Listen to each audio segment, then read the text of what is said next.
Hello and welcome to another daily dose of drama. Well, more like my opinion, but lately my opinions have been very dramatic. And I am currently watching Cops on YouTube and knitting. I have many opinions about many things, and I want to talk about so many things, but y'all, I understand attention span is that of a goldfish at times. March is Brain Injury Awareness Month, and I went through 99% of the month without doing anything about awareness of brain injuries. And we all know that I'm the queen of chaos and brain injury because I'm a walking contradiction of myself at times. I say that because sometimes I'm really focused and sometimes I'm really distracted. You know I'm not totally focused when the blog post or vlog post is super short. But when the vlog is over 10 minutes, you know damn well that I'm focused and I know exactly what I'm talking about. So this morning I woke up at 4:30, didn't get out of bed until 6:30, which means I fell asleep somewhere after 4:30, which is good. I slept very well last night. I woke up with the sweet old canine next to me. So I don't know what went through my brain last night, if there was anything negative or not. But normally she comes to hang out when I need her or she needs me.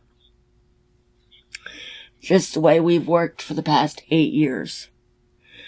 Anyway, I posted about Caitlin and Tyler and the adoption drama surrounding Carly Davis.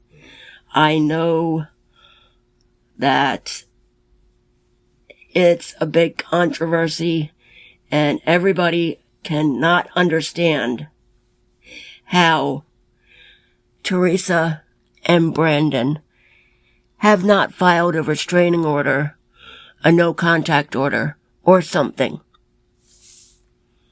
Because even though they were minors when they signed the paperwork, it was legally binding paperwork, a legally binding adoption, and they were not supposed to have any contact with Carly after the age of 5, but because the family was so gracious, they allowed it to go on for 10 extra years. So now that Carly is 15, going on 16, or just turned 16, I don't remember, they have decided to cut contact with the biological parents, who did indeed give up their biological parental rights. I am somewhat educated on this because my relationship with my biological father was a complete shit show, and I changed my name when I was 18 years old. And that totally fucked my dad, biological father. It fucked his brain up pretty good.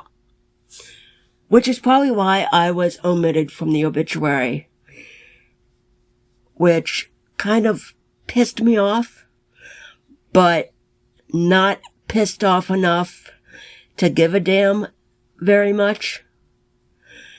I do think that it should be noted that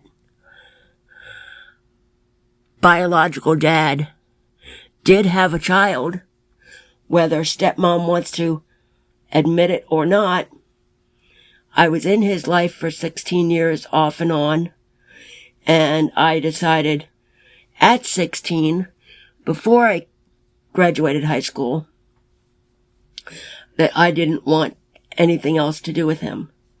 And when I turned 18, thank you, Lord, my stepdad became my legal father.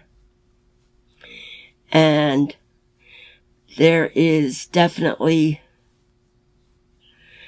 a wild ride from age 7 to age 29 when my dad passed away. I posted on Facebook, which nobody can see unless you're friends or family, that I did a long letter to him 2 days before his death. 2 days before his death.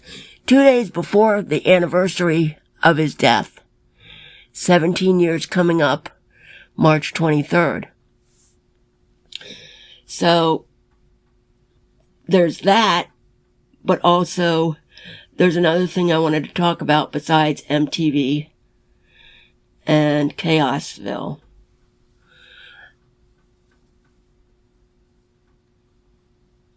I could also do a vlog, audio vlog about Janelle Evans and that chaos, but I'm not sure I want to. So the other reason I opened up the microphone was because I wanted to address a paranormal situation where my friend Justin, aka the nephew of Dog the Bounty Hunter,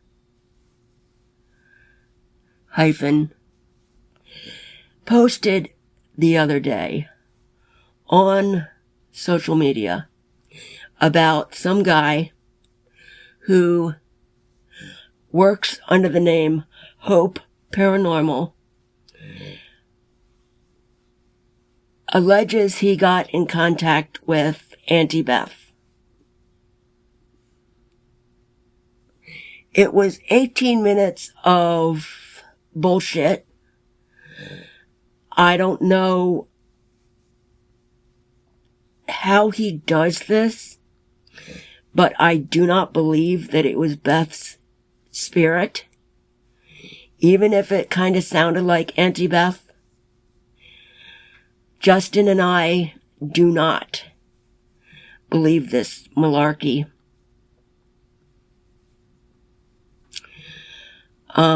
It was so much gibberish that it really made no sense. There were questions left over in the mind about this. And the fact that this guy said that Beth adopted Cecily, and Cecily is Dwayne's biological daughter, I'm sorry, no sir, no way, no how. Flip the script. Cecily Barmore Chapman was adopted by Dwayne and is the biological daughter of Alice Elizabeth Smith Chapman. So, I'm not even wanting to watch any more of this guy's footage. He claims to have footage from JonBenet Ramsey, etc. I think he recently did one about Gene Hackman. That's another case that's confusing the hell out of everybody. How did Betty pass away? Betsy, I forget what the name is. But how did Mrs. Hackman pass away when a doctor claimed to talk to her on the telephone the day after the police allege she passed away? And Gene and his wife passed away a week apart, which is very interesting indeed. The fact that Gene passed away following her death, and she was left to mummify in her home. Yeah. What I want to know is why the fluff did the family not give a flying fuck about the well-being of their father? Why? I don't understand. And I even hear it on the public safety radio. Family members call and ask for a well-being check of Joe Schmo. And sometimes the officers are like, why can't they do it themselves? But when you haven't talked to your loved one in 3 to 4 weeks or 3 to 4 months, why are you calling the police department to have the well-being check made? In some cases, people cannot physically go check on their loved ones. I understand that. But if you are physically in the same area, within driving distance, you need to go check on that loved one. So, I'm definitely going to be doing a lot of ranting this month. By the end of the month, this is going to be jam-packed, whether it be on the website or the YouTube. I will be definitely speaking my mind. So next month, come April, I will be purchasing some new yarn, or soon to be discontinued yarn, in a colorway that I love. I'm a very gothic person when it comes to many things. Even though I dress in vibrant colors at times, I really love, and I work with all colors of yarn, let's be honest. I love the dark, the macabre, the disgusting, the gruesome. I'm a true crime junkie. I was raised on Cops TV. I was raised on TLC, Discovery Health, education, self-education. I was horrible in high school, both academically and socially. And I know it's because of my autism, and I'm not apologetic, because I never apologize for who I am. I never will. I never have. I'm just straight shooting. So, the other day, I posted something in a chat room I belong, and it was about my involvement in the LGBTQ plus community, and something about the political stance I have, where I do not follow like a sheep to the left or to the right or any of the above. I need to do more research, but I am definitely an independent thinker, independent choice maker. I really don't follow the rules, and I love living outside the box. I love being on my own, blazing my own trail, etc. And whoever is a diehard leftist, a diehard right wing, you're going to have a problem with me, because I am not going to agree with everything you are taught to believe.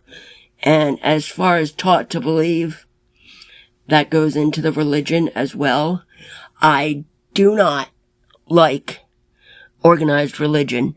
I do not like having to follow the rules of the Bible, the Quran, etc. I do not like it when certain things are more important than my own well-being. As far as politics go, I don't agree with our current president. I don't disagree with some things he's doing. And I really am thankful we did not get Kamala Harris.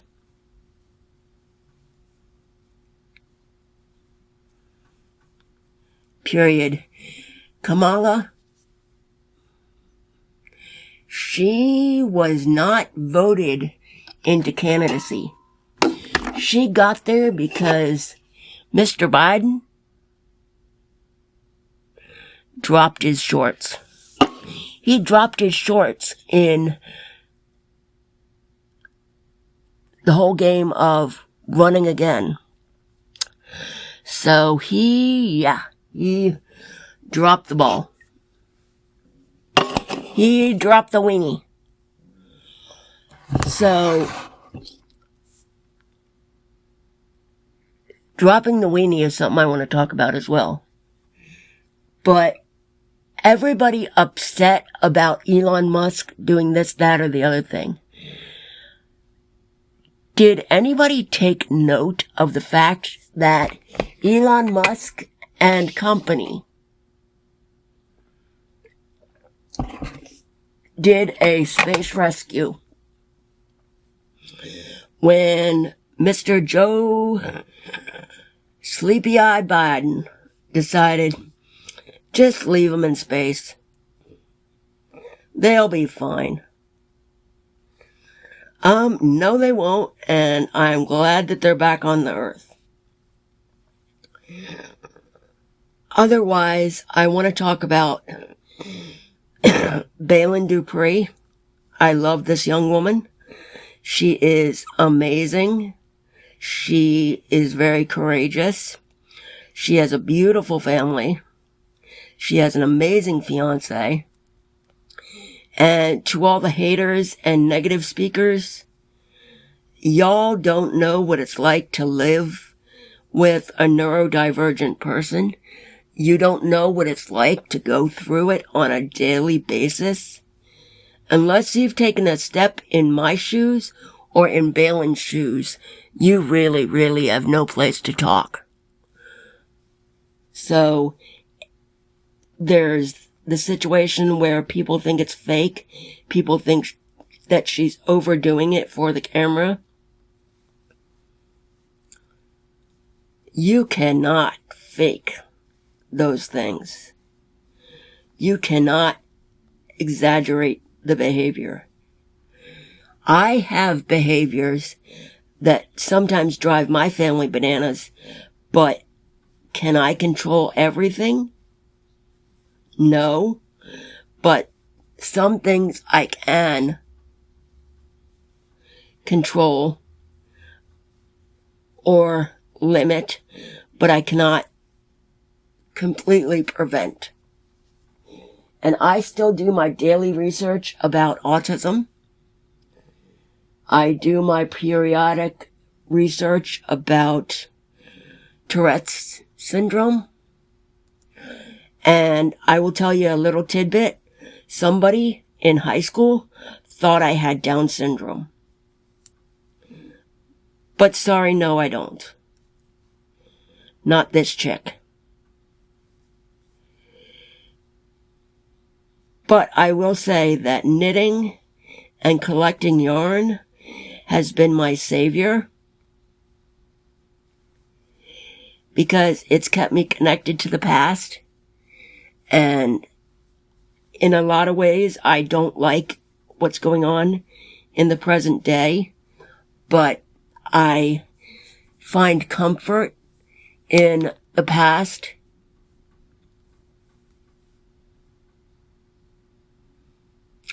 I find comfort in sleeping in a space that my dad created. This basement was indeed here when the house was built in 1960. But was it finished? No, not really. It was finished by my dad. So, like I told him in the letter on Facebook, I said sleeping in this basement and waking up looking at what he's done. We have made modifications and there's some more coming along, but for the most part, it's still the way it used to be. And in fact, when I did a redecoration of this place before the recent multi-$100 upgrade, I made certain that I made choices to make it look as much like what was once. We do not have the overhead lights like he did. We do have overhead lights in my apartment, but we do not have them like we used to. I have a futon, which is red, under all these blankets. And as I've reported, I have made modifications to the phone charging systems. And the only thing I wish he would have done, and I know shit don't roll up a hill, but I wish he would have put in a bathroom feature of some sort. So, that would have been nice. And also a small kitchenette would have been nice. But I'm close enough to the main kitchen that it is accessible for me all the time. And because of my misophonia, I go upstairs every few days, unless I need to take the dog upstairs. But I'm trying to teach her that she can go upstairs without me. Speaking of going outside or going places without me, she has learned that going outside is indeed possible. And going to the bathroom outside is indeed possible. With the weather becoming warmer and warmer, she is able to go outside without clothing. Something I will not do, something actually I miss from living in the Virgin Islands, is taking a shower outside.